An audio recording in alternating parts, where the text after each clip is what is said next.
નમસ્કાર વિદ્યાર્થી મિત્રો.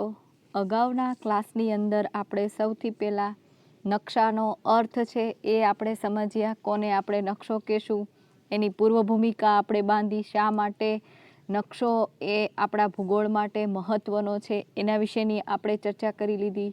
નકશાના મુખ્ય અંગો કયા છે એની પણ આપણે વાત કરી લીધી. તો હવે પછીનો આપણો જે મુદ્દો છે એ છે નકશાના પ્રકારો. આપણે અગાઉ વાત કરેલી છે, પણ હવે આપણે એનું સરસ એક વર્ગીકરણ તમારા પુસ્તકમાં આપેલું છે. એ વર્ગીકરણને આપણે સમજીએ. તો એમાં જુઓ, નકશાના પ્રકારમાં મુખ્ય કેટલા પ્રકાર છે? તો કે 2 પ્રકાર. એક તો કે પ્રમાણ માપ પ્રમાણેના નકશા અને હેતુ આધારિત નકશા. તો એમાં સૌથી પહેલાં આપણે પ્રમાણ માપ પ્રમાણેના નકશા જોઈએ. તો એમાં નાના માપના નકશા, એના પાછા 2 પેટા પ્રકાર. તો કે એક નકશા પોથી, એટલાસ નકશા, દિવાલે ટાંગવાના નકશા. બીજું તો કે મોટા માપના નકશા. તો એના પેટા પ્રકાર જોઈએ તો કે સ્થળ વર્ણન નકશા છે, જમીન માલિકીના જે નકશા હોય, સર્વેક્ષણના જે નકશા હોય, એ બધા કેવા નકશા કહેવાય? મોટા માપના નકશા કહેવાય. આપણે નાના માપના નકશાને તો વારંવાર જોયા છે. તમે નકશા પોથીને પૂરીને આવ્યા છો. દિવાલે ટાંગેલા નકશા પણ તમે તમારા વર્ગરૂમની અંદર જોયેલા હશે. એટલે આ નકશાઓથી આપણે પરિચિત છીએ. ક્યાંક આપણે સ્થળ વર્ણન નકશાને જોયા હશે, ક્યાંય લખાણ વાંચ્યું હશે, કોઈ એવા પુસ્તકો આપણે ખોલ્યા હશે તો એની અંદર એ તમને જોવા મળશે. ઘણી વખત જમીન માલિકીને લઈને જે કાંઈ પ્રોબ્લેમ હોય અથવા ઇસ્યુ ક્યારેક થયો હોય તો તમે એના માટે ક્યાંક જોયું હશે કે લોકો જમીનની માપણી કરાવતા હશે, ત્યારે એના માટેના પણ નકશા, એનો સર્વે વાળો નકશો છે એ પણ તમે ક્યાંક જોયો હશે. બીજો પ્રકાર છે તો કે હેતુ આધારિત. તો ચોક્કસ હેતુઓને લઈને જે નકશા બનાવવામાં આવ્યા હોય એને હેતુ આધારિત નકશા કહેવામાં આવે છે. તો એમાં પણ એના મુખ્ય 2 પ્રકાર છે. એક તો કે પ્રાકૃતિક નકશા અને બીજો તો કે સાંસ્કૃતિક નકશા. પ્રાકૃતિક નકશા એટલે જે પ્રકૃતિના તત્વો છે એના વિશેની આપણને જે કંઈ સમજ આપે છે એવા નકશા. એમાં પહેલો ભૂપૃષ્ઠ નકશો, ભૂસ્તરીય નકશાઓ, હવામાન અને આબોહવાના નકશા, જમીનને લગતા નકશા, કુદરતી સંપત્તિના નકશા, કુદરતી વનસ્પતિના નકશા, વન્ય પ્રાણી સંપત્તિના નકશા અને જળ ક્ષેત્રીય નકશા અને બીજા અન્ય એવા જે આપણે છેલ્લે થોડી ચર્ચા કરીશું. સાંસ્કૃતિક નકશા એટલે માનવ દ્વારા જે નિર્મિત બધી વસ્તુઓ છે, જે તત્વો છે, એને લગતા જે નકશાઓ હોય તો એને સાંસ્કૃતિક નકશાઓ કહેવાય. જેમ કે કૃષિ વિષયક નકશા, ઔદ્યોગિક નકશા, પરિવહનને લગતા નકશા, વસ્તી વિષયક નકશા, લશ્કરી પ્રયોજનના નકશા, વસાહતને લગતા નકશા અને રાજકીય નકશા, અવકાશીય નકશા અને બીજા ઘણા અન્ય. જે નાના મોટી અમુક મુદ્દાઓ રહી જતા હશે એને આપણે અન્યમાં જોઈશું. તો હવે આપણે સૌથી પહેલાં જે પ્રમાણ માપ પ્રમાણેના નકશા છે એની અંદર આપણે સમજીએ. તો નાના માપના નકશા જે તમે તમારા પુસ્તકની અંદર ક્યાંક જોયા હશે. તમારા પુસ્તકની અંદર તમે ઘણી વખત આપણે ધોરણ 10ની અંદર તમારે આવતું હતું, એની અંદર આવી નકશા પોથી, એટલાસને લગતા નકશા, દિવાલે ટાંગેલા નકશા હોય કે જેની અંદર તમને સમગ્ર વિશ્વ કે આપણા ભારતને લઈને કોઈ એક નકશો એવો તમે જોયેલો હશે. એટલે એનાથી તમે પરિચિત છો. મોટા માપના નકશા તો કે એમાં સ્થળ વર્ણન નકશા આવે, જમીન માલિકીના નકશા, સર્વેક્ષણના નકશા. અહીંયા જો મેં ચિત્ર બતાવીને તમને થોડો સમજાવવાનો પ્રયત્ન કર્યો છે કે આ ટાઈપના નકશા એમાં હોઈ શકે. સ્થળ વર્ણન નકશા એટલે એમાં કોઈ એક સ્થળને લગતી સંપૂર્ણ વિગતો એની અંદર દર્શાવવામાં આવેલી હોય. જમીન માલિકીના નકશા એમાં કઈ જમીન કોના નામે છે, કોની માલિકી એ ધરાવે છે એ પ્રમાણે આખો એનો નકશો તૈયાર થયેલો હોય છે. જ્યારે સર્વેક્ષણનો નકશો તો એમાં તમે જમીનના સર્વેક્ષણવાળા નકશા તમે જોયા હશે, એ તમને ચિત્રમાં દેખાય છે એ ટાઈપના તમને જોવા મળે. હવે પ્રમાણ માપ પ્રમાણેના નકશા જોઈએ તો કે નાના માપવાળા નકશા અને મોટા માપવાળા નકશા.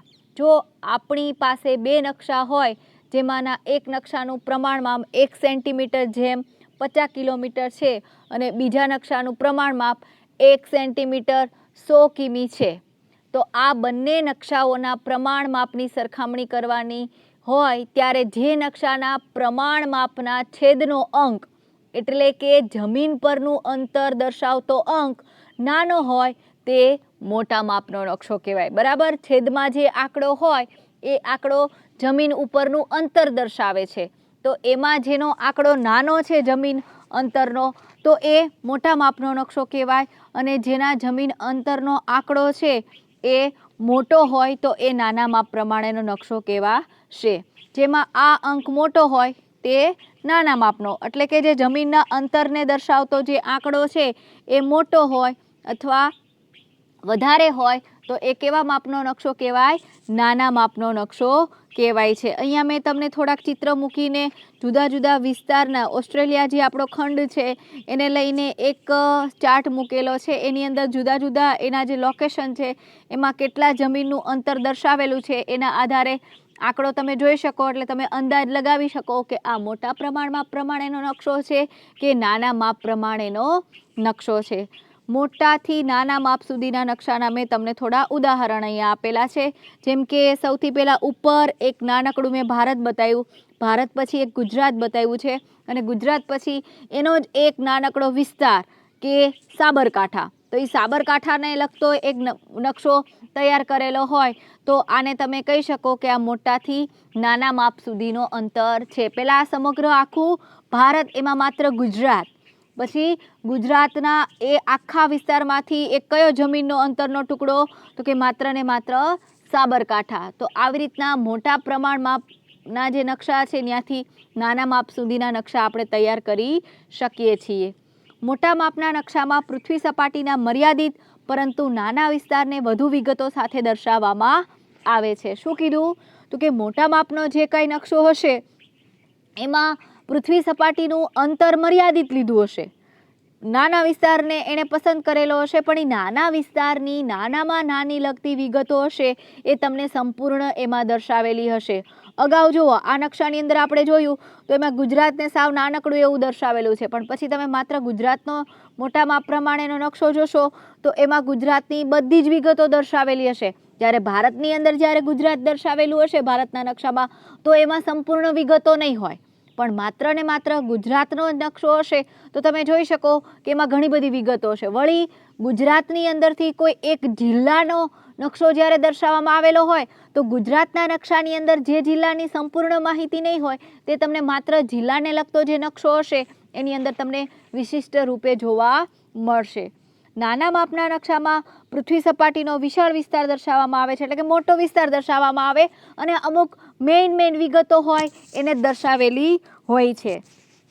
જુદા જુદા દેશો કે ભૂમિખંડોના જે નકશા છે એને તમે આ નાના માપ પ્રમાણેના નકશા કહી શકો. નકશાપોથીના નકશા, ભીત નકશા એ બધા જ તમે એની અંદર સમાવિષ્ટ કરી શકો છો. હેતુ આધારિત નકશા હવે આપણે સમજીએ તો કે આ પ્રકારના નકશા જરૂરિયાત પ્રમાણેની વિગતોના આધારે તૈયાર કરવામાં આવે, કે આપણને જે વિગત દર્શાવી છે, જેની જરૂરિયાત છે, લોકોને જે ઉપયોગી થઈ શકે. દરેક ક્ષેત્રની અંદર તમને ખબર છે કે કોઈ એવું ક્ષેત્ર બાકાત નથી કે જેની અંદર નકશો ઉપયોગી ન બનતો હોય. પછી એ વેપારી હોય, ઔદ્યોગિક સાહસિક હોય, સૈનિક હોય, કોઈ પર્યટક હોય, ગમે તે હોઈ શકે. દરેક ક્ષેત્રની અંદર તમે જોઈ શકો કે નકશા તો ઉપયોગી છે. તો હેતુ કે ઉપયોગના આધારે જે નકશો તૈયાર કરવામાં આવ્યો હોય એને હેતુ આધારિત કહેવાય. હવે આ નકશાની અંદર પ્રાકૃતિક અને સાંસ્કૃતિક બાબતોને ધ્યાનમાં લઈને એને બે પેટા વિભાગની અંદર વર્ગીકૃત કરવામાં આવે છે. એક પ્રાકૃતિક નકશા અને બીજા સાંસ્કૃતિક નકશા. તો પ્રાકૃતિક નકશા જોઈએ તો કે કુદરતી કે પ્રાકૃતિક તત્વોને જે દર્શાવતા હોય એવા નકશાને આપણે પ્રાકૃતિક નકશા તરીકે ઓળખાવશું. ભૂગોળમાં સૌથી વધારે આ નકશા વધારે મહત્વ ધરાવે છે. શું કામ? આપણને ખબર છે ભૂગોળ આમ તો શેના વિશેની આપણને સમજ આપે છે? તો કે સમગ્ર પૃથ્વી વિશેની. હવે આપણે પૃથ્વી વિશેની સમજ મેળવી હોય તો સ્વાભાવિક છે આપણે પૃથ્વીના દરેક ખૂણે તો નથી પહોંચી શકવાના, પણ જો એના નકશા આપણને મળેલા હોય તો આપણે એનો અંદાજ લગાવી શકીએ છીએ, એને આપણે સારી રીતના સમજી શકીએ છીએ. એમાં સૌથી પહેલાં આપણે જોઈએ ભૂપૃષ્ઠના નકશા.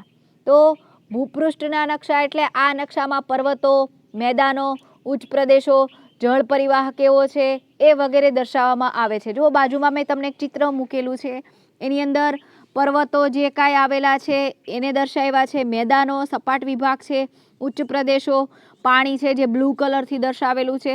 તો આવા બધા જે નકશા તમે જુઓ છો આ પ્રકારના સમાચારની અંદર ક્યારેક તમે આવા નકશાઓને બતાવીને સમાચાર આપતા હોય એવું ચિત્ર તમે જોયું હશે. હવામાન નકશા, તો એની અંદર હવામાનના તત્વો, એનું તાપમાન કેવું છે જે તે સ્થળનું, ત્યાં પવન કેવું છે, વાતાવરણનું દબાણ કેવું છે, એની આર્દ્રતા કેવી છે વગેરેની જે દૈનિક પરિસ્થિતિ હોય, સ્થિતિ હોય, એને લગતી વિગતો દર્શાવવામાં આવે તો એને હવામાનના નકશા કહેવામાં આવે છે. તમે આને પણ સમાચારની અંદર ન્યૂઝ રીડર ઘણી વખત જે તે સ્થળનું આખું હવામાનને લઈને સમાચાર અથવા એના વિશેની માહિતી આપતા હોય તો એની અંદર આ ટાઈપના તમને નકશા આપેલા હોય. ક્યાં કેટલું તાપમાનનું ટેમ્પરેચર છે એના આંકડા હોય, હવા પવન ક્યાંથી ક્યાં ફૂંકાઈ રહ્યો છે તો એને એરા દ્વારા દર્શાવેલી હોય છે. એટલે ટૂંકમાં હવામાનને લગતા નકશાની અંદર હવાને લગતા તમામ તત્વો, એને લગતા જે કાંઈ મુદ્દાઓ છે એને અંદર આવરી લેવામાં આવતા હોય છે. આબોહવાકીય નકશા તો કે એની અંદર માત્ર ને માત્ર આબોહવાના તત્વો, આબોહવાના તત્વો એટલે તાપમાન કેવું છે, વરસાદ ક્યાં કેવો છે, પવન કેવો છે, વાતાવરણનું દબાણ કેવું છે, લાંબા ગાળાની પરિસ્થિતિ, એમાં માસિક, ત્રિમાસિક, વાર્ષિક વગેરે સ્થિતિ દર્શાવાય છે. જો તમને નકશાની અંદર જુદા જુદા કલર દ્વારા જુદું જુદું તમને જે તે વાતાવરણ છે એ આબોહવાનું એ તમને દર્શાવેલું છે કે ક્યાં તાપમાન વધારે છે, ક્યાં વરસાદવાળું વાતાવરણ છે, ક્યાં પવનો છે, ક્યાં વધારે વાતાવરણની દબાણ વધારે પરિસ્થિતિ ધરાવે છે, એવા વિસ્તારો પણ અહીંયા તમને દર્શાવેલા છે. હવે પછી આપણે જોઈએ તો કે જમીનના નકશા, કે જેમાં જમીનની લાક્ષણિકતાઓને આધારે જમીનનો પ્રકાર કેવો છે, એનો ઉપયોગ કેવો છે, એનાનું વિતરણ કેવું થયું છે એ તમે જોઈ શકો. એમાં કલર દ્વારા જ્યાં જમીન એકદમ જંગલવાળી હોય તો ત્યાં એકદમ લીલો કલર હશે, ખેતીવાળો હશે, ત્યાં તમને કલર દર્શાવેલો હશે. આપણે કદાચ ધોરણ 11ની અંદર ક્યાં કેવો કલર વપરાય છે એ કદાચ તમે ભણી ગયા છો એટલે વધારે મારે એમાં કાંઈ ચર્ચા કરવાની જરૂરિયાત નથી. આપણે અગાઉ આના વિશેની થોડીક તમને પુસ્તકની અંદર માહિતી મળેલી છે તો એના આધારે તમે પુસ્તકમાં થોડું વધારે જોજો એટલે તમને સમજાઈ જશે કે અમુક પ્રકારના કલર છે એ નકશાની અંદર અમુક વિગતો દર્શાવવા માટે થતા હોય છે. તો આવી રીતના જમીન ક્યાં કેવા પ્રકારની છે એને લગતા પણ નકશા આવે છે. વન્ય પ્રાણીઓના નકશા, આ તો તમે નાનપણથી બહુ તમને આ નકશા જોવા કદાચ ગમતાય હશે. આપણે પર્યાવરણ વિશે કાંઈ પણ માહિતી હોય અને એના લગતા તત્વો જો એમાં દર્શાવેલા હોય તો આપણને એ માહિતી ઝડપથી યાદ રહી જાય છે. તો જેમાં ક્યાં કયું રાષ્ટ્રીય ઉદ્યાન આવેલું છે, અભયારણ્ય આવેલું છે, એનું વિતરણ દર્શાવેલું હોય, સાથે ચિત્રોય મૂકેલા હોય. વાઘનું ત્યાં અભયારણ્ય હોય તો ત્યાં વાઘનું ચિત્ર મૂકેલું હોય, કોઈ પક્ષીને લગતું તો એ પક્ષીનું ચિત્ર ત્યાં મૂકેલું હોય નકશામાં, કે જેથી કરીને આપણને એ વિગત ઝડપથી યાદ રહી જાય છે. ખનિજને લગતા નકશા, આ પણ આપણે ધોરણ 10ની અંદર બહુ સારી રીતના કરીને આવ્યા છીએ કે જ્યાં કયા વિસ્તારમાં કયા પ્રકારની ખનિજ પ્રાપ્ત થાય છે તો ખનિજનું નામ અને એની સાથે એની એક ચિહ્ન, એની સાંકેતિક આકૃતિ આપેલી હોય છે. એ આકૃતિના આધારે તમે નક્કી કરી શકો છો કે અહીંયા કયું પ્રકારનું ખનિજ પ્રાપ્ત થાય છે. અહીંયાથી લોખંડ મળી આવે છે, અહીંયાથી જસત મળી આવે છે, કે અહીંયાથી પોલાદ મળે છે. એનો એક કલર, એનું એક ચિહ્ન તમને દર્શાવેલું હોય નીચે વિગતમાં, અને એવા ચિહ્નો તમે નકશામાં જ્યાં જોવો એટલે તમને ખબર પડી જાય કે અહીંયા આ પ્રકારની ખનિજ પ્રાપ્ત થાય છે. વનસ્પતિ અને ઘાસના મેદાનો, તો અહીં ચિત્રમાં મેં તમને બતાવેલું છે કે આ પ્રકારે ઘણી વખત તમે ગૂગલ સર્ચ કરશો તો તમને વનસ્પતિ અને ઘાસના મેદાનો ક્યાં કેવા પ્રકારના છે એને લગતા નકશાઓ તમને જોવા મળશે. જળ પરિવહન નકશા, જળ પરિવહન એટલે તમે સમજી શકો, પરિવહન એટલે રસ્તા, દરિયાઈ માર્ગ, જળ ઉપરથી જતા જે બધા માર્ગો હોય એમાં કેનાલનો ઉપયોગ થતો હોય, ક્યાંક નદીનો પણ ઉપયોગ થતો હોય, સમુદ્રના પાણીનો પણ ઉપયોગ થતો હોય, તો ત્યાં પરિવહનની સુવિધા ક્યાંથી ક્યાં કેવા પ્રકારની છે એને લગતા પણ નકશાઓ તમે જોયા જ હશે. ભૂસ્તરીય સંરચનાવાળા નકશા, બરાબર, ભૂસ્તરીય સંરચના નકશા, ક્યાં કેવા પ્રકારની ભૌગોલિક પરિસ્થિતિ છે એને લગતા પણ નકશાઓ તમને કલરની સાથે નીચેની વિગત દર્શાવેલી હોય અને એના આધારે તમે જે તે નકશાને સારી રીતના સમજી શકો છો. સામુદ્રિક જળ વિસ્તારોને લગતા નકશા, તો ક્યાં કેટલો સમુદ્ર ફેલાયેલો છે, ક્યાં કયા સમુદ્રનું સ્થાન ક્યાં આવેલું છે એ તમે નકશાની અંદર જોયેલું જ હશે. તો એને એ પ્રકારના નકશા કહેવાય. જેમ કે એટલાન્ટિક મહાસાગર, પેસેફિક મહાસાગર, હિન્દ મહાસાગર, તમે જો આકૃતિમાં તમને દર્શાવેલું જ છે કે જળ વિસ્તારો ક્યાં કેટલા ફેલાયેલા છે એને લગતા નકશાઓ પણ તમને પુસ્તકમાં ઘણી વખત આપેલા હોય છે. ખગોળીય વિગતો, ખાસ કરીને બ્રહ્માંડ ઉપર ખગોળ વિશેની બધી જે કાંઈ માહિતી છે એને લગતા પણ નકશાઓ આપણને ભૂગોળની અંદર એ ઉપલબ્ધ થાય છે. આપણે વધારે ખાસ કરીને નકશા વિજ્ઞાનની અંદર જોઈએ તો આપણને આવા ઘણા બધા નકશાઓ વિશેની માહિતી મળી જાય છે. હવે આપણે સાંસ્કૃતિક નકશા વિશેની ચર્ચા કરીએ તો કે આ પ્રકારના નકશામાં માનવ દ્વારા જે સર્જિત વિગતો હોય એનું આલેખન કરવામાં આવે છે. ખાસ કરીને માનવીની જે કાંઈ વિવિધ આર્થિક પ્રવૃત્તિ હોય એને એમાં દર્શાવેલી હોય છે, જેમ કે ખેતી છે, રસ્તાઓ ક્યાંથી ક્યાં જાય છે, ઔદ્યોગિક કેન્દ્રો ક્યાં આવેલા છે, ક્યાં કયા શહેરો આવેલા છે, બંદરો ક્યાં છે, દેશના રાજકીય મુખ્ય વિભાગો ક્યાં છે, રાજ્યની રાજધાનીઓ, ગામડા, વસાહતો વગેરે વિગતોને એની અંદર દર્શાવવામાં આવેલી હોય છે. જેમ કે ખેતી વિષયક નકશાઓ મેં તમને આકૃતિમાં સમજાવવાનો પ્રયત્ન કર્યો છે. ઔદ્યોગિક નકશા તો ઇન્ડસ્ટ્રીયલ એરિયા ક્યાં વધારે છે, ક્યાં કેવા પ્રકારનો છે, મોટા પાયાના ઉદ્યોગો, નાના પાયાના ઉદ્યોગો, તો એ પ્રકારની આકૃતિ તમને અંદર દર્શાવેલી હોય, એવો ડાયાગ્રામ અંદર આપેલો હોય, કલર સાથે મૂકેલો હોય, તો એ વાંચવાથી આપણને ઝડપથી જે તે વિસ્તારમાં કેવા પ્રકારના ઔદ્યોગિક એકમો છે, તેલને લગતા છે, ખનિજને લગતા છે કે બીજા અન્ય કોઈ ઉદ્યોગો છે એના વિશેની તમને માહિતી મળી શકે છે. વસ્તી વિષયક નકશા તો કે ક્યાં વસ્તી ગીચતા કેવી છે, વધારે છે, ઓછી છે, મધ્યમ છે કે અતિ છે, તો એને લગતા નકશામાં પણ કલર સાથે તમને વિગતો એમાં દર્શાવેલી હોય છે કે જેથી કરીને તમે સમજી શકો કે આવો કલર તો અહીંયા ઓછી વસ્તી ગીચતા છે, અહીંયા મધ્યમ છે, અહીંયા સાવ ઓછી વસ્તી છે.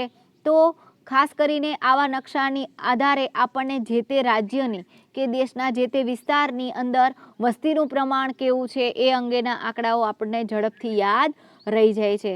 સેટેલાઇટ નકશા તો કે ખાસ કરીને અત્યારના આપણા જે ઉપગ્રહો દ્વારા જે કાંઈ વિગતો છે એને કોમ્પ્યુટરની મદદ દ્વારા, કોમ્પ્યુટરની જે ટેકનિક છે એનાથી વધારે ચોકસાઈ ધરાવતા આપણે અત્યારે સેટેલાઇટ નકશા પણ તૈયાર થવા લાગ્યા છે કે જેમાં આખો આપણો વિસ્તાર છે એને વધારે 3D ટેકનોલોજી ટાઈપથી પણ આખો નકશો આપણી સામે ઉજાગર કરે છે.